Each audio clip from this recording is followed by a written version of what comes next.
Welcome. Tonight we slip quietly into the grand, tiled courtyards of the ancient Korean royal palace. You've been summoned not as a guest of honor, heavens no, but as a dutiful functionary, somewhere between the third and fourth rank depending on who's counting. Still, your stomach rumbles, and your silken sleeves flutter slightly as you shuffle forward in the long procession of scholars, officials, and cousins of cousins who all seem to have suddenly remembered they have a place at court. The scent hits you before the gates even opened. Sesame oil, roasted barley, something faintly sour and mysterious. Inside, sunlight glints off lacquered serving trays. Servants move in choreographed silence, their heads bowed just so. You, meanwhile, are already imagining steaming bowls and sticky sweets. But slow down. This is a royal event. Before food, there is protocol. You bow, then bow again, then once more, but deeper, because the minister next to you has a longer feather in his hat, and you suspect he is watching. It's been 15 minutes, and you haven't eaten a thing. Your knees ache.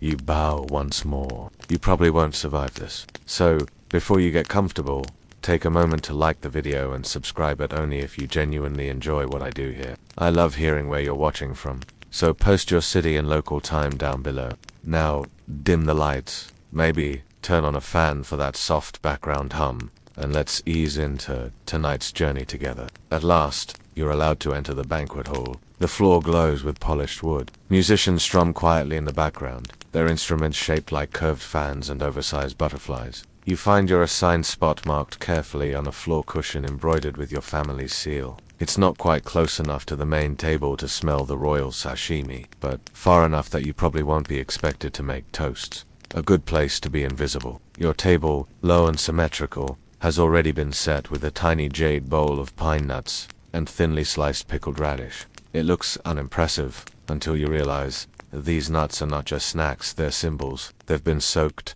shelled, dried, and toasted until they practically whisper royalty. That's sour radish, a 3-day salt brine, hand-packed by the court ladies with a sprig of foraged mugwort, tucked just beneath for balance. You reach out and hesitate. Is this the right dish to start with? Everyone seems to be staring at nothing, or at each other, waiting for the king's first bite. Fortunately, tonight the monarch is mercifully hungry, and signals with a polite lift of his chopsticks. The banquet has officially begun. You chew slowly. The pickles are intense, salty, sweet, sour, then somehow bitter at the end, like they're challenging you to guess their secret. There were over 200 types of kimchi in the palace kitchens, though not all would be served at once. Some were cabbage-heavy, some radish-based, some fermented in brine, so pungent it could silence a council meeting. Historians still argue whether kimchi at this point was more medicinal or cooked. But one thing's certain.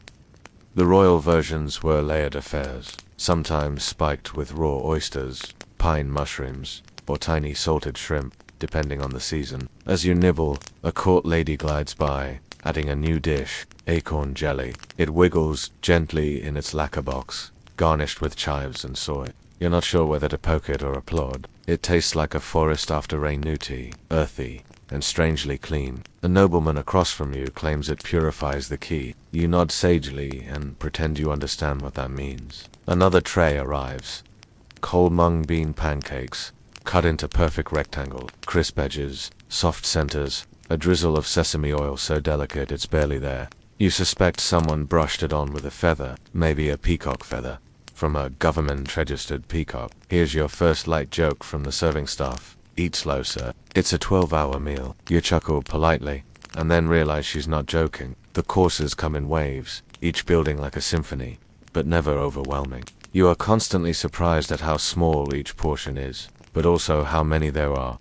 This is not gluttony, it's precision. A culinary dance of textures and contrasts. After something fried, something pickled. After something cool, something steaming. The idea is balance. Always balance. The king, seated on a slightly elevated cushion under a canopy of peacock feathers, is served the same basic dishes, but not quite. His rice is hand-selected from a special field in Itchen and steamed over pine fire. His pickled plums are aged 3 seasons longer than yours. His soy sauce, fermented in an urn sealed with handwritten blessings. You, however, are not complaining, because, for all its understated elegance, This food is deeply satisfying. It reaches into your bones and gently reminds them they are Korean bones. Every bite carries history, centuries of Confucian order, shamanic whispers, Buddhist restraint, and quiet agricultural obsession. You sip water, or rather, barley tea. It's lukewarm and smells faintly roast, grounding you back in your seat as a few high officials begin murmuring about poetry. Someone across the room starts reciting something about a lonely crane. Someone else dozes off midline. It's all perfectly acceptable.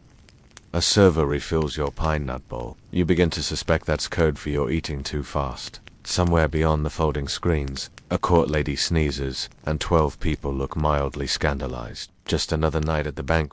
You eye the second round of dishes with a cautious sort of optimism. The pine nuts were surprisingly pleasant. The pickled radish, though emotionally challenging, has earned your respect. But now, your table has been quietly transformed, almost like someone cast a food spell when you looked away. 12 new plates have materialized, arranged like a miniature edible galaxy, orbiting a bowl of steamed rice so pearly it looks fake. This is where things get ...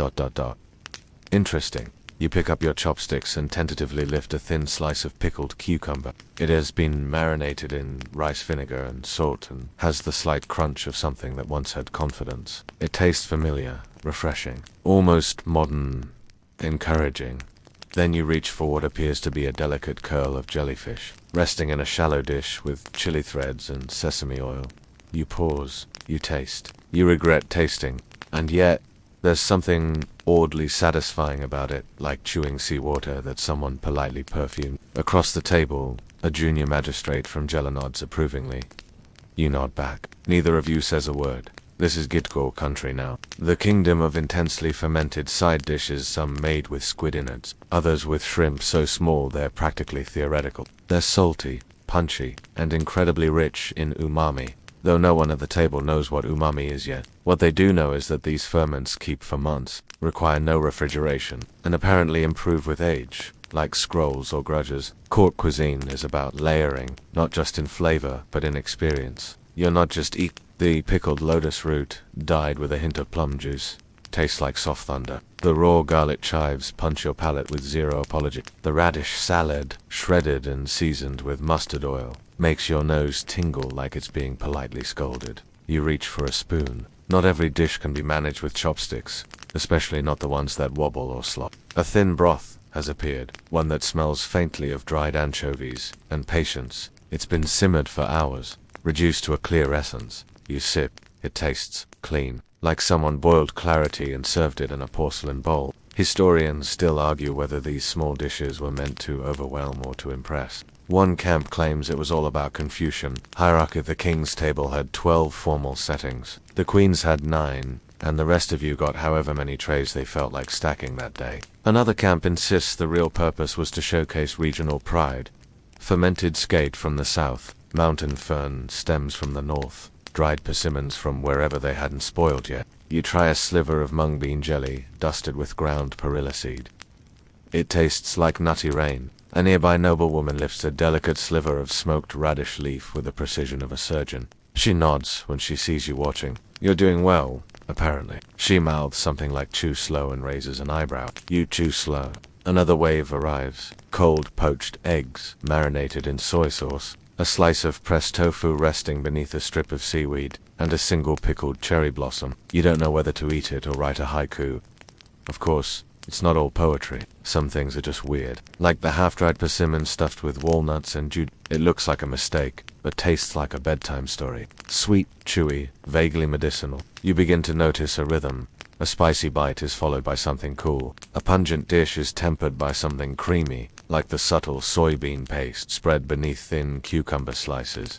It's all very intentional. Court cuisine is a conversation between opposites yin and yang, heat and cold, land and sea. Nothing screams. Everything hums. Then comes the jang, the fermented soybean pastes, soy sauces, and chili pastes that form the foundation of Korean flavor. The jang trio, if you will.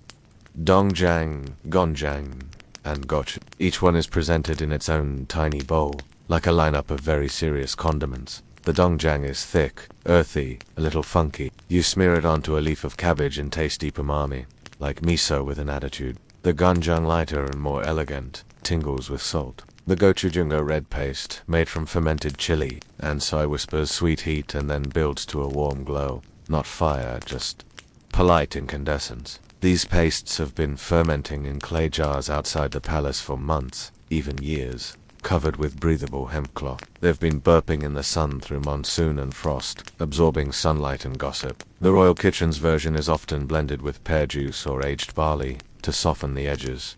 You taste the complexity. You also taste the patience.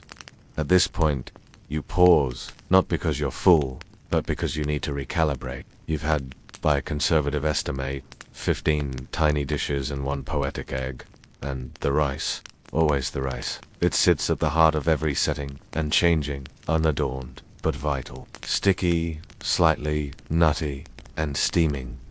A loyal companion. You sip more barley tea. You wonder idly if anyone ever finishes everything. You glance toward the king, who has not touched his cucumber jelly, probably saving room for dessert. Somewhere outside, a distant gong sounds. Another course is coming.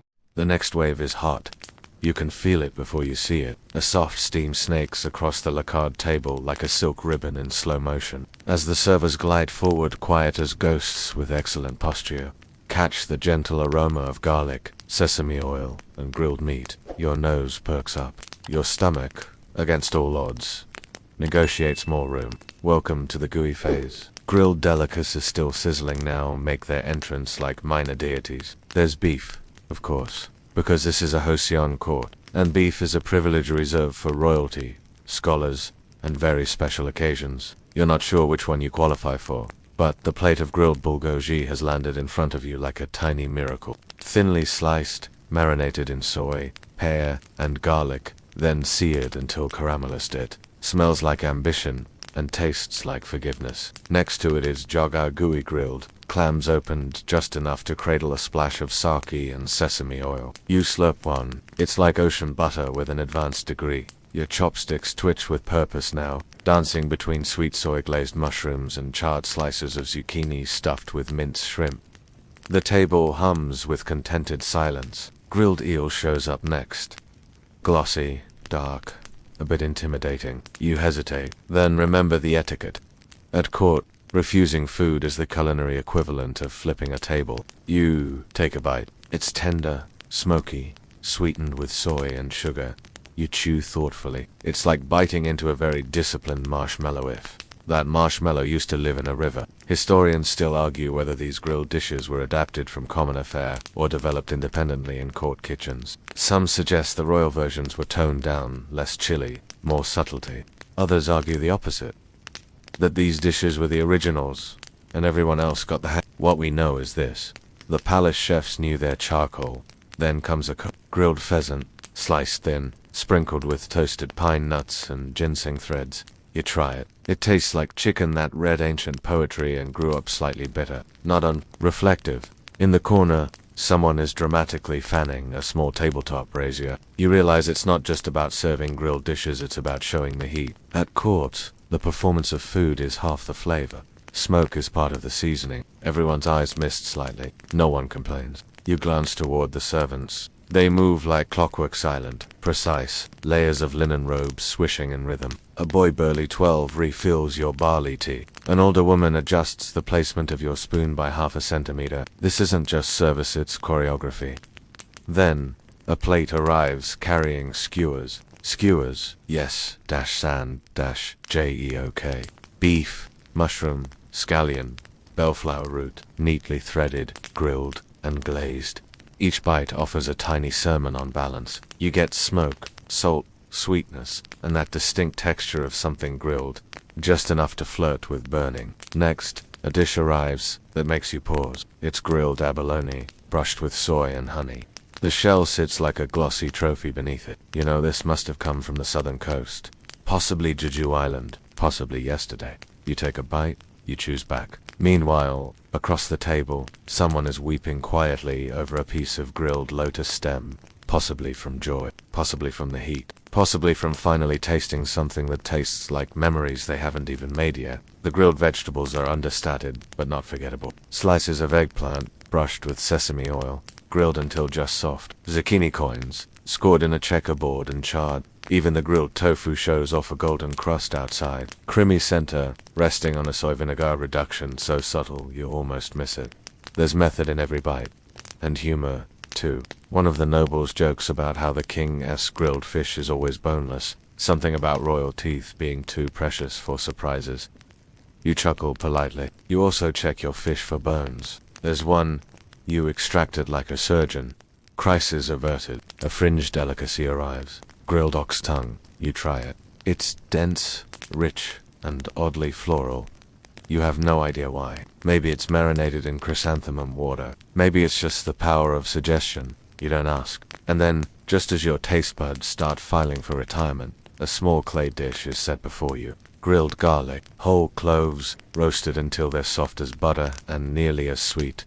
You smear one on your rice. You pause, you smile, you sip more tea. It's only section 3, and your chopstick wrist is already sore. You think back to that first pickled radish, and how innocent the evening felt. Now, with smoke in your hair and eel in your teeth, you realize you've passed through the first gate. This is no ordinary meal. This is an edible narrative, and the next chapter is already steaming on its way. Somewhere near the king, someone belches daintily, of course. You take it as a good omen. Just as your taste buds begin to settle and your stomach starts to whisper that perhaps it is time for a diplomatic pause, the soup brigade arrives. You're not sure what you expected, maybe 1-2 small bowls of something gentle, something clear, but the reality is far more theatrical. 4 attendants emerge, each balancing lacquered trays with bowls in various shapes, covered with delicate lids that trap the heat like secrets. Steam curls from the edges. Earthy, briny, medicinal, and surprising. You are now entering the Gukkenjije phase. First up, beef bone broth, or seal. It's a milky white soup made from simmering ox bones for hours, maybe even days. It smells like quiet strength. You lift the lid, and a subtle waft of onion and marrow greets you like an old friend. The broth is unseasoned, because you're expected to customize it just a touch of salt, some thin-sliced green onions, maybe a sprinkle of pepper. You sip. It tastes like what you imagine a hug would feel like, if it came from a cow who forgives you for everything.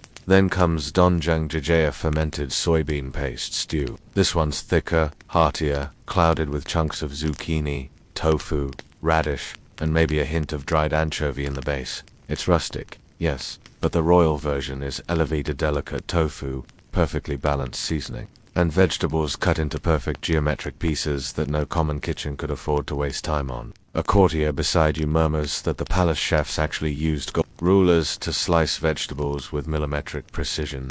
That might be an exaggeration, but historians still argue whether knife skills were as rigorously codified as the royal court claimed. Some believe these obsessive details were more performative than practical. Others argue it was all part of Korea's Confucian obsession with harmony even between carrots. You sip again. It's warm, nutty, and just a little salty, like someone made a stew out of a rainy afternoon and a confession. Suddenly, a seaweed soup appears. Traditionally associated with birthdays and postpartum recovery, it's perhaps the most unexpected guest on a royal table. But here it is, made with beef broth instead of anchovy stock, rich and deeply umami. The seaweed floats in long, dark ribbons. You lift a strand. It looks like it should whisper advice to you in an ancient tongue. You eat it anyway. It tastes like the ocean finally settled its debts. And here comes the wild card. Fermented soybean pastes, fungier lauder, cousin. Some call it kurinato, others call it a test of loyalty. The smell is assertive, like someone left a mushroom in a sauna for a week, and then invited you to dinner. But you're brave. You taste it, and it's oddly satisfying, pungent, peppery, deeply layered. The sort of thing that would punch you in the face and then tuck you in afterward. Across the table, a minor official tries to discreetly air out his sleeve after the Chengokyang. You suppress a laugh. There's also kimchi jjigae, made with aged kimchi, that's more sour than spicy. It arrives bubbling in a small clay pot, red and dramatic. It's comfort, food turned theatrical. You take a spoonful. It's like biting into a story, sharp, emotional, possibly about betrayal, but ending on a hopeful note. Then comes a milder broth beksak, a chicken and ginseng soup that tastes like a whispered lullaby. It's clear, clean, and balanced with jujube, garlic, and sticky rice, hidden in the cavity of the bird. The ginseng note lingers in your throat, not unpleasant, but vaguely medicinal. You can almost feel your immune system standing at attention. The joke among court scholars was that Beksak was the only soup that made them smarter and sleepier. You're inclined to agree. A curious dish makes an appearance. Tiagak. Rice cake soup usually served during New Year, as a symbolic nod to the cycle of seasons, or just a reminder that royalty gets New Year whenever they want. The thin, oval rice cakes float like coins, and the broth has that mellow, soy and scallion flavor that seems to whisper, "Try not to ruin anything this year." As you work through each balsam with reverence, others with cautious optimism, you realize that Korean soups aren't just palate cleansers, they're entire philosophies. Warmth, balance, modesty, each one is a universe of its own, a meditation in liquid form, and they just keep coming. The attendants remain unreadable. They place each bowl before you with the calm of seasoned librarians shelving dangerous scrolls. You wonder how many years it takes to carry hot jjigae without sloshing. Probably longer than your college degree. By now, your stomach is actively negotiating terms with gravity. You take smaller sips, delicate spoonfuls, and sip water in between like a diplomat trying not to offend anyone. It's not just a meal, it's a marathon disguised as etiquette. One final bowl, something clear and simple. Cold buckwheat noodles in chilled beef broth, garnished with cucumber, pear, and a boiled egg. Refreshing, almost icy, like a farewell handshake after an intense conversation. You didn't expect cold noodles after 6 hot soups, but here they are, and they're brilliant. A punctuation mark in the form of slippery strands and quiet refreshment. You lean back, your spoon clinks gently against an empty bowl. Around you, the other guests are in various stages of quiet, collapsated, smiling, softly glowing. You've survived the soup course. Barely. Before you've even fully recovered from the parade of soup still swirling with the memory of fermented funk and cold noodles, a new wave arrives. It's quieter, more understated. But make no mistake, this is not the break. This is Banchenda chorus behind the soloists, the supporting cast that Loki steals the show. At first, it's hard to tell what's happening. Small porcelain dishes begin appearing like magic, one by one, placed with reverent precision on the table around your tray. You count, then you lose count, then you stop trying. The plates form a sort of edible halo around you. This is hapchan, the royal banchan satan, unlike anything you'd find at your favorite corner Korean barbecue. The first few dishes are aged bachu kimchi, bright red, intensely sour, with a hint of dried shrimp funk. It's cut into precise squares, stacked like sacred offerings. Next to it, kokdugi cubed radish kimchi, that's less spicy, more pep. It crunches when you bite, like stepping on fresh snow in July. Then things start to get fancier. There's jangaji vegetables pickled in soy sauce, including whole garlic cloves that look like they've seen things. One taste and you're hit with a savory temps, so deep, it could give advice. Nearby, sweetened lotus root slices, glistening like candied armor. They're chewy, floral, and slightly earthy like licorice that went to finishing school. A dish of silky mung bean jelly is dressed in soy, sesame oil, and green onion. It jiggles elegantly. It tastes like delicate nothing, dressed as something. A sort of polite palate reset that whispers, "You're doing great, sweetie." Buko namul seasoned garlic chives melt like a punch in the nose but tastes like spring rain. Daraji muchim, shredded bellflower root, is spicy and slightly bitter, the kind of dish that leaves a ghost in your mouth long after it's gone. Each dish has a backstory. Some were harvested from the palace's own gardens, where soil was meticulously tended and even the worms were probably on payroll. Others were fermented in royal earthenware sealed with ribbons and prayers. The king's pickling jars had their own guard rotation, or so an old court rumor goes. Historians still argue whether that's true or a poetic exaggeration by one over-caffeinated scribe. You glance at the dish of Giaco fermented salted seafood, often squid or baby shrimp. It's so pungent, it arrives with its own gravitational pull. You taste it just a dab on the tip of your spoon and it floods your mouth with the entire ocean compressed into one assertive bite. It's oddly addictive, like licking an ancient salt block carved by a very stylish fish. Here comes the dry-edged Gian bacabalone, braised until tender and lacquered in salt. It's rich, meaty, with the faintest echo of the sea. Royal abalone was a status symbol, sometimes gifted in velvet-lined boxes like edible jewelry. Beside it, paper-thin slices of yukpa seasoned dried beef. It's chewy, sweet savory, and the texture calls to mind artisanal jerky that's been meditating. You're handed Gurunjima steamed egg custard so smooth, it should come with a content warning. It's warm, fluffy, and seasoned, just enough to remind you that joy exists in the little things. And the kimchi isn't done with you yet. There's white kimchi fermented cabbage without chili, mellow, and clean tasting. There's also water kimchi, or dongshimi, with radish and a clear tangy brine that practically begs for a nap. You sip it like broth, slightly confused, pleasantly surprised. The attendants offer you a second round of cold ojingyo muchim spicy squid salad, springy. You're not sure if this is still considered a side dish or a test of will. Then something unexpected, honga fermented skate. Yes. Yes, it's fermented. Yes, it smells a bit like something went wrong in a high school science lab. But here's the twist. It's a delicacy. In the court, it was considered a test of culinary, and you give it a polite nibble. Your nose twitches. Your soul briefly leaves your body. But hey, it's part of the experience. And strangely, it grows on you. Like mold, which is also technically accurate. A noble beside you quietly nudges a dish your way. Thinly shredded dried pollock, soaked in sweetened soy and sesame oil. It's hwangtae muchim, and it tastes like gentle nostalgia and old sea stories. You ask yourself how many side dishes is too many. The answer, apparently, is not yet. Then comes a true royal treat. Jangtik small pancakes made from fermented bean paste and vegetables, pan-fried until crisp around the edges. They're humble in appearance, but rich in umami and warmth. Each bite feels like a soft handshake. Somewhere down the line is gajinam, your seasoned eggplant. It's mushy, yes, but intentionally so. It melts on your tongue like roasted silk. And just as you think you've tried it all, a dish of marinated pine mushrooms makes a quiet entrance. Rare, seasonal, and deeply prized. They smell like clean earth and taste like old money. The beauty of banchan, you realize, isn't just in the variety. It's in the choreography. Everything is balanced. Spicy, mild, sour, savory, crunchy, soft, cold, warm. There's a rhythm to the chaos. It's like the dishes are talking to each other, and you're just eavesdropping with chopsticks. And as you chew thoughtfully on a piece of pickled burdock root, your palate feels like it's been gently exfoliated. You lean back, surrounded by tiny bowls of half-eaten stories. There's more to come, of course, but for now, this moment feels quietly perfect. You're still blinking sleepily at the Banchan battalion when something heavier lands, but with the finality of a gavel, it's the rice.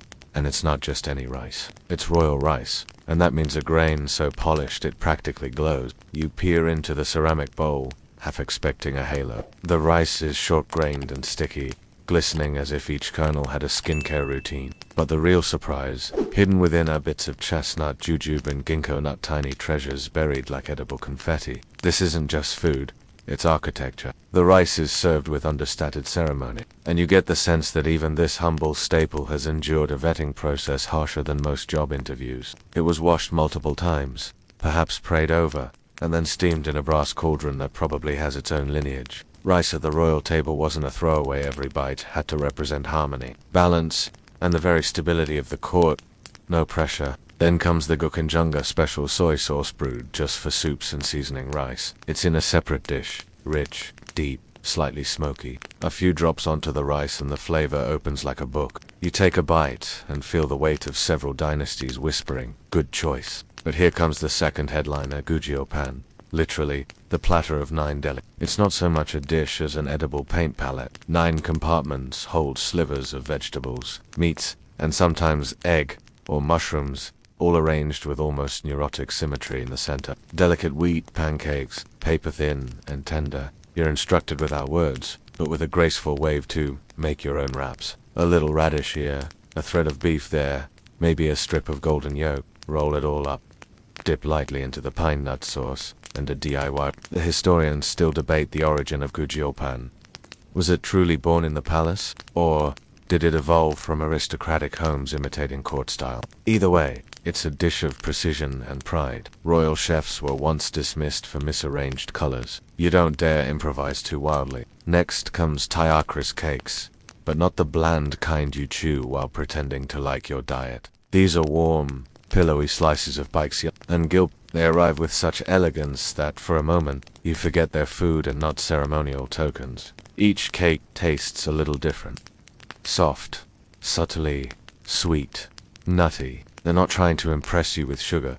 They're here to soothe, like lullabies in edible form. A small brass bowl appears seeky, rice punch. It's sweet, cold, and full of floating grains of soft rice. You sip it and taste honey, malt, and fermented dreams. It's the ancient Korean answer too. So, what do you drink after a 20-course meal?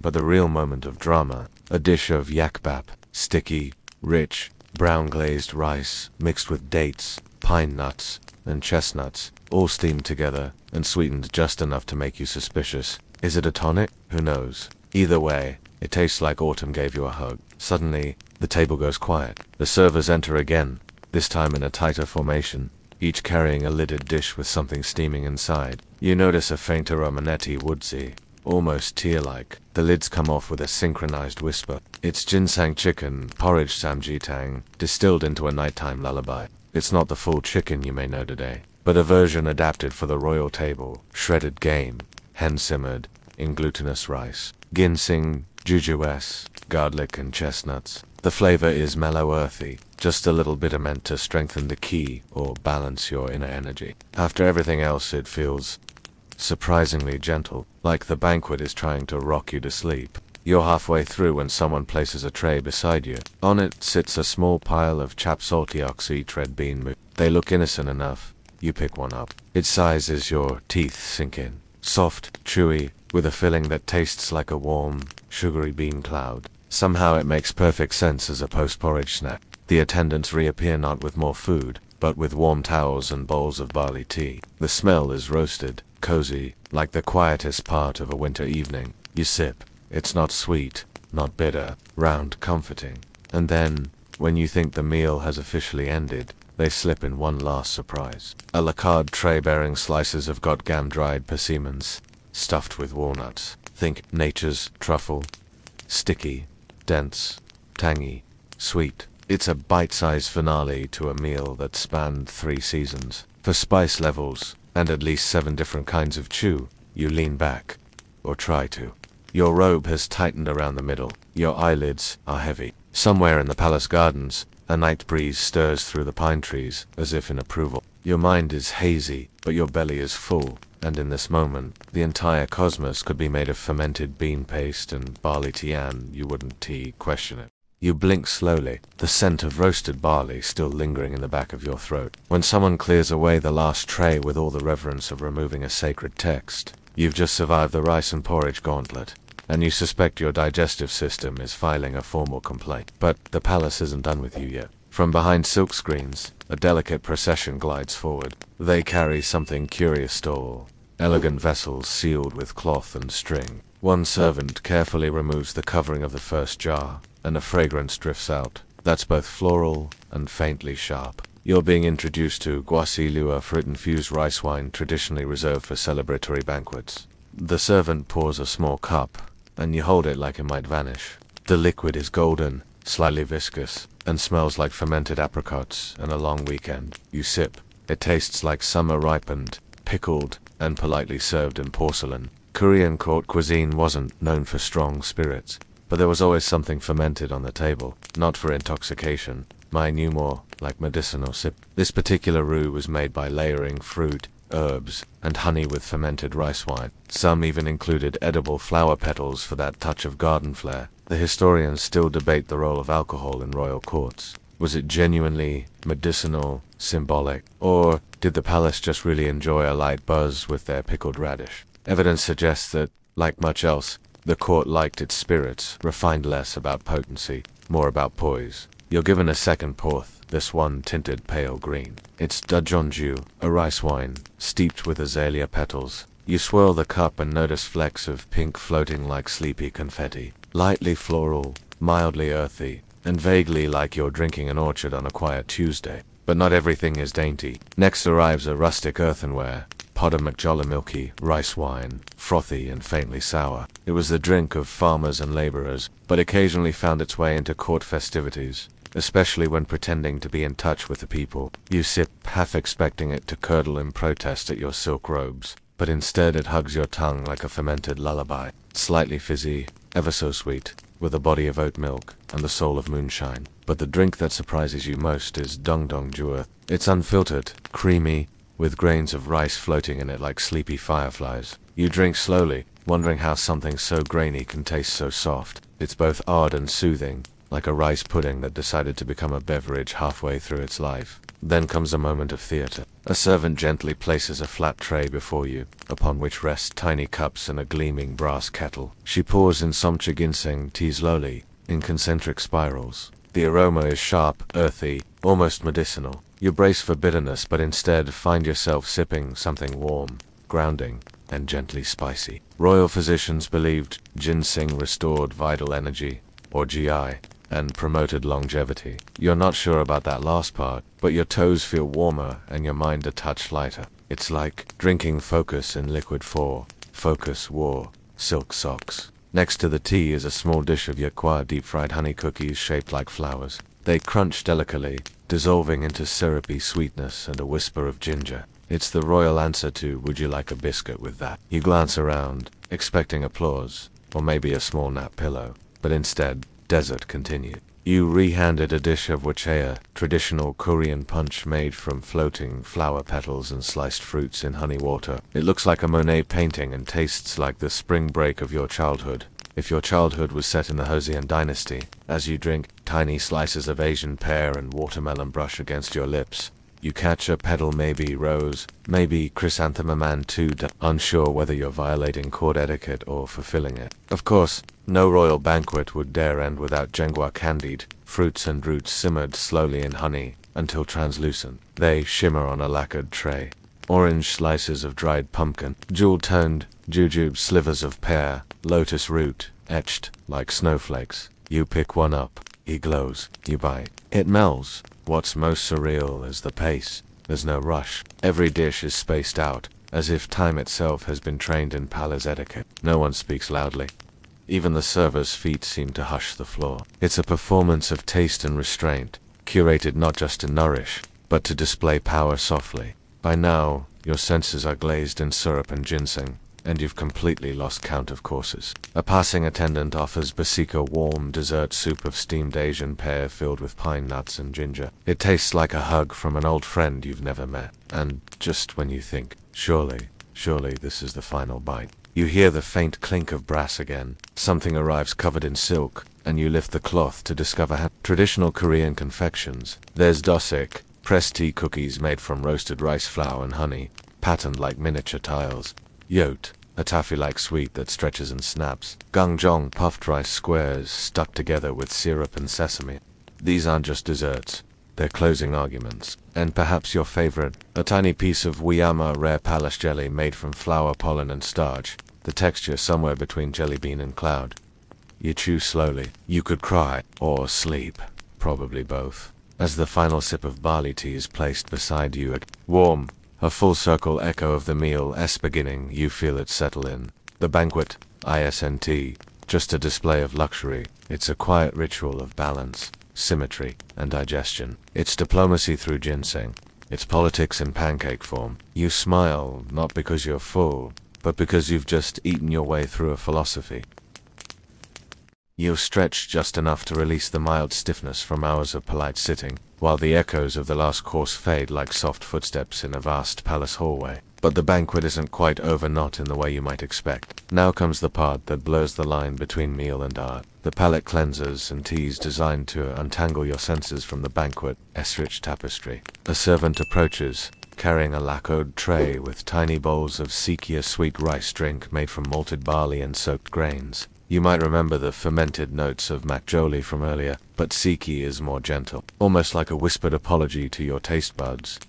After the parade of flavors, the liquid is pale amber and lightly sweet, with soft floating rice grains bobbing like sleepy boats on a calm sea. Historians still argue whether siki was originally intended as a refreshing beverage or a digestive aid, but either way, it slides down your throat with a subtle warmth that invites relaxation. You can almost hear the barley fermenters in the background, their work slowed by moonlight and patience. As you sip, you notice the quiet ceremony around the tea preparation. Next, a pot of omija-cha-5-flavor berry tears brought forth. It's a curious name, but the tea truly lives up to it. The berries are tart, sweet, sour, salty, and bitter all at once. You might wonder if it's an ancient palate prank or a masterclass in balance. The fragrance is bright and invigorating, yet calming, like a forest morning filtered through a silkscreen. The tea master pours the steaming brew into porcelain cups with the precision of a painter. The color shifts from deep ruby to soft rose as the tea cools. You lift your cup and take a tentative sip, letting the complex flavors unfurl across your tongue. There's a tang that wakes your senses, followed by a comforting earthiness that grounds you. Alongside the tea, you find a small dish of bucamethine. They're lightly crisp on the outside, but soft and chewy inside, like a warm, edible cloud. It's the perfect companion to the sharp tang of the berry tea, providing a gentle counterpoint of texture and sweetness. You lean back and let your mind drift, noticing the subtle shifts in the room's atmosphere. The palace courtiers, once stiff with protocol, now wear relaxed smiles. Conversations soften into murmurs, and the clinking of porcelain seems like a lullaby. Yet beneath the surface of this tranquil scene lies a sophisticated dance of sensory control. Every sip, every bite is calibrated to ease the transition from feasting to rest. This isn't mere hospitality, it's an ancient wisdom, a ritual designed to soothe the body and calm the mind before the night's final rites. And then, like a gentle breeze, the question arises: how did these teas and cleansers evolve alongside the Korean court? Some scholars suggest these drinks were originally medicinal concoctions, quietly adopted by royalty for their restorative powers. Others propose they were subtle status symbols, complex flavors that only the most refined palates could appreciate. As the evening wears on, you find yourself enchanted not just by the flavors, but by the seamless blend of function and form. The banquet is as much about the art of unwinding as it is about indulgence. In a world without smartphones or screens, these moments of sensory balance were the original slow reset. You sip your amayacha again, feeling the subtle vibrations of history flowing through you, carrying whispers of forgotten gardens and moonlit kitchens. It's a quiet reminder that sometimes the most profound pleasures are those that linger softly, like the last note of a lullaby fading into the night. The warmth from your last sip of amayacha settles like a gentle hand on your chest, nudging you deeper into the banquet's slow rhythm. But just when you think the feast might be winding down for good, a new layer unfolds: small plates of chun, Korean pancakes that add a crispy, savory note to the evening's palate. They arrive in neat stacks, each one a miniature work of culinary art. Some are filled with wild chives, others with thinly sliced mushrooms, and a few with tiny shrimp that still carry the faintest echo of the sea. The batter, light as a sigh, crisps delicately on the edges, while the centers remain tender. You bite in, and the flavors bloom quietly, but insistently, earthy, fresh, and just salty enough to tease your taste buds awake again. The court didn't serve chun merely for flavor. These pancakes were a subtle show of seasonal awareness, a way to honor the rhythms of nature. Historians still debate whether certain varieties were strictly seasonal or enjoyed year-round as palate refreshers between heavier dishes. You dip a piece into a tiny bowl of soy sauce mixed with finely minced garlic and sesame seeds. The salty, nutty tint complements the pancake's gentle savoriness perfectly. It's the kind of dipping sauce that makes you wonder why more foods than tea come with a side of magic. As you chew, your mind drifts to the delicacy's origins. Chun traces back to ancient Korea, where farmers would fry thin slices of vegetables or fish in small pans.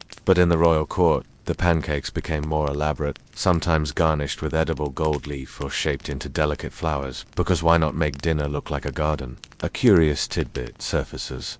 Some historians speculate that chun also functioned as a subtle social signal. The more intricate and varied the pancakes, the higher the status of the host. So when you're savoring that wild chive pancake, remember it might have been as much about politics as about flavor. Beside the pancakes, you spot small dishes of kimchi, but not the spicy, fiery variety you might expect. These are mild, almost sweet versions, fermented just long enough to develop depth without the heat. Pickled radish slices glisten like tiny suns, while soft napa cabbage leaves are delicately tinged pink from natural dyes. It's a quiet reminder that even in a feast designed to impress, subtlety ruled. The pungency of kimchi was dialed down, so as not to overwhelm the court's refined palates or disrupt the balance of flavors. You lean back, savoring the interplay between crispy pancakes and gentle pickles. The contrast is a study in harmony, textures, and tastes that balance each other like the yin and yang of Korean culinary philosophy. The light murmur of conversation floats around you,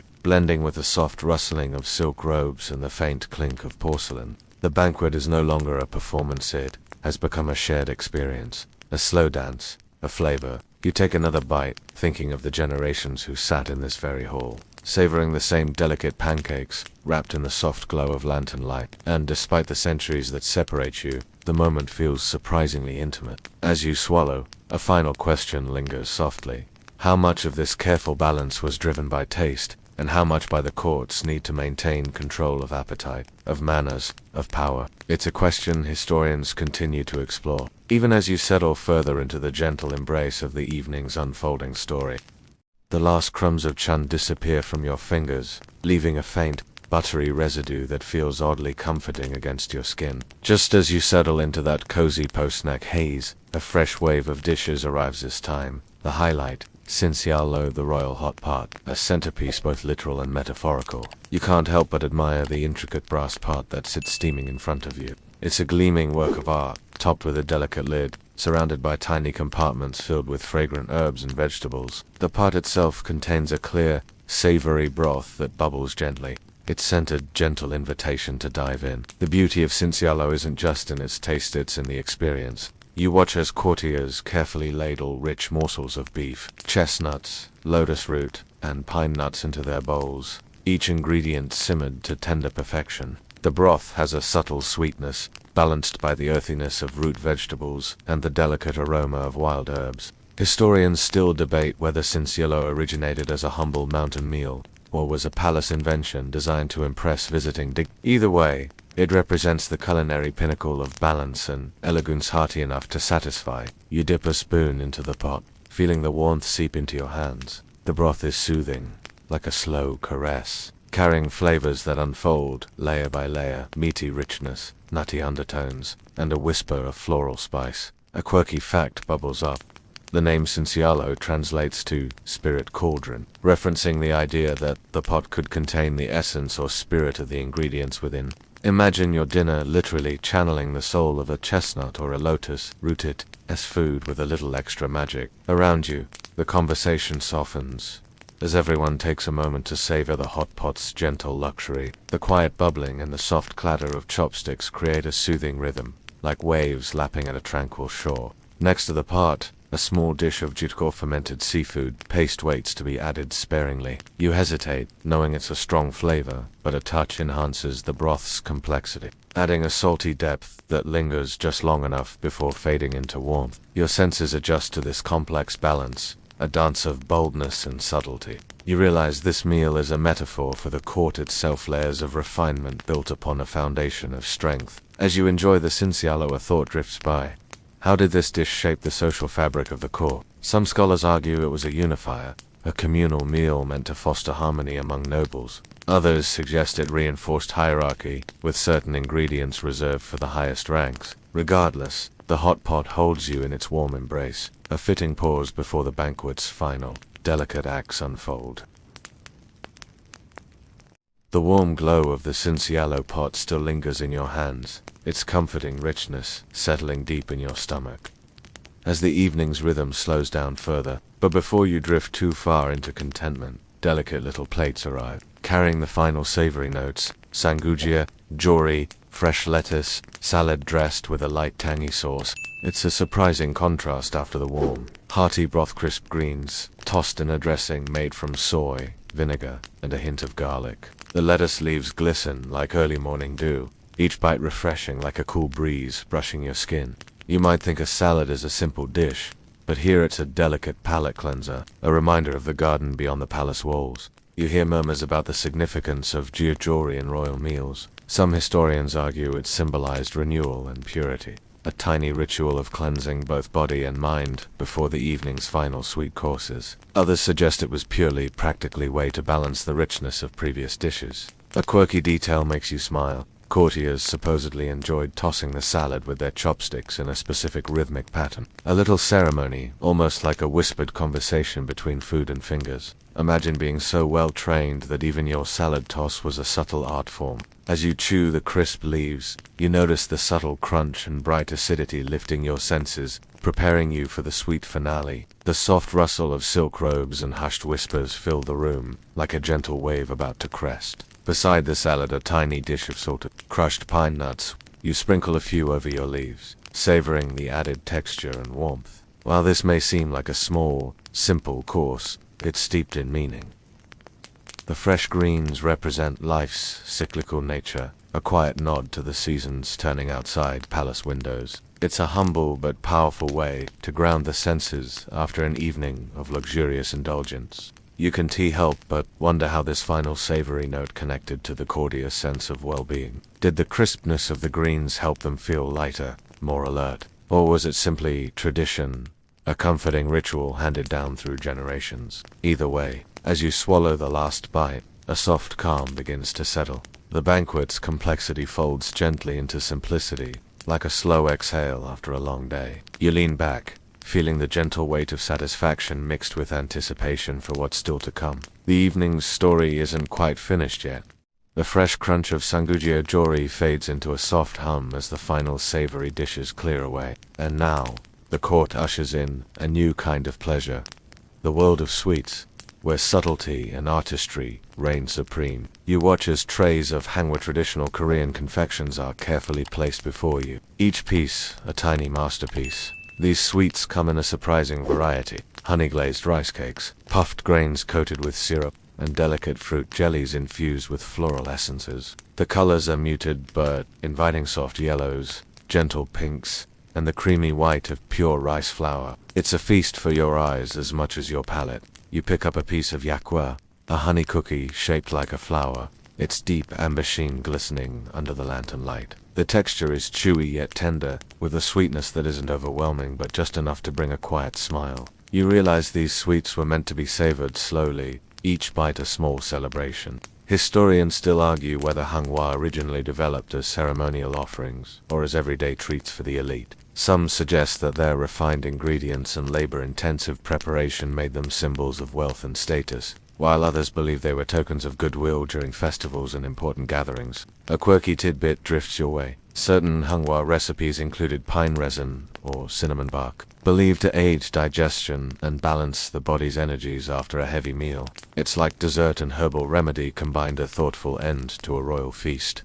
As you savor the delicate sweets, you notice the soft crunch of puffed rice mingling with the smooth sweetness of syrup-coated grains, creating a gentle melody in your mouth. The flavors are subtle but layered, like a whispered conversation between earth and sky. Nearby, bowls of siki, a sweet rice punch, sparkle with floating grains of cooked rice and a hint of malt. The cool liquid feels like a soft breeze as you sip it, cleansing your palate and easing digestion. It's the perfect companion to the sweets, a gentle, soothing finish. You wonder how much these desserts shaped the memories of those who tasted them centuries ago. Did they bring comfort after long days? Were they the highlight of a meal for the children of the court? Or simply a final flourish to impress visitors? Whatever the answer, you feel the calm joy of simple sweetness washing over you. A gentle close to the evening's culinary symphony. The soft clink of porcelain and muted laughter create a cocoon of warmth around you. The night deepens, and with every bite, you drift closer to the quiet edges of sleep, the banquet's flavors folding into dreams yet to come. The lingering sweetness of Hangwa melts slowly on your tongue, like a fading sunset over the palace gardens. But the banquet isn't quite finished. One more ritual remains, subtle and profound. The ceremonial pouring and sipping of the milky rice wine, beloved by all classes yet refined here for royalty. You feel the cool touch of a slender porcelain cup as it's placed in your hand. The sake-like liquid inside carries a faint, yeasty aroma, slightly tangy but smooth, with just a whisper of sweetness and a hint of earthiness. It's a quiet contrast to the richness of the meal, designed to relax the body and calm the mind. This rice wine isn't the buzzy party drink you might imagine. In the palace, makgeolli was served ceremonially, often accompanied by soft music or poetry recitations. It was less about getting merry and more about harmonizing with a moment, an ancient ritual to soothe the senses. The historians still debate whether McJolly was originally a medicinal tonic or a celebratory drink, but its place at royal banquets is undisputed. Some scholars suggest its slight effervescence was believed to aid digestion, gently waking up tired stomachs after a heavy feast. As you sip, you notice the cool liquid coating your throat, leaving a soft, almost creamy finish. It feels like a slow exhale, a gentle invitation to relax deeper. The taste lingers, subtle but persistent, like the memory of a kind word. A quirky tradition floats to mind. Courtiers were expected to pour McJolly for one another as a sign of respect and camaraderie. The ritual involved delicate, careful movements, a slow pour, a slight nod, and a shared smile.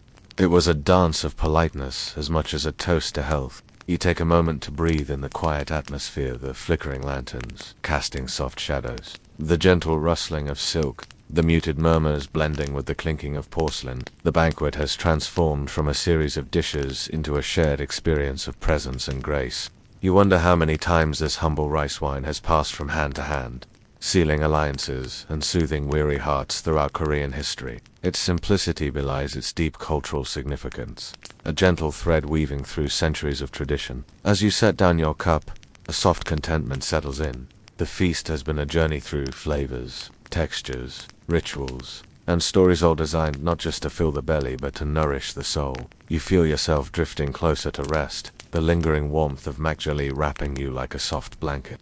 The last sip of McJolly settles comfortably in your chest, a soothing endnote to the evening's symphony of tastes. But as the banquet winds down, the ritual doesn't quite stop. A gentle hush falls over the room, and a tray of delicate herbal teas arrive, signaling the final act of this royal performance. You cradle the warm porcelain cup in your hands, the steam curling up like a soft whisper. The tea's aroma is subtle yet complex, hints of chrysanthemum petals mingling with faint traces of ginseng and wild mint. It's as if the very essence of Korean mountains and valleys has been captured in a single, fragrant sip. The tea is served not just to quench thirst, but to settle the spirit, a gentle cleanse.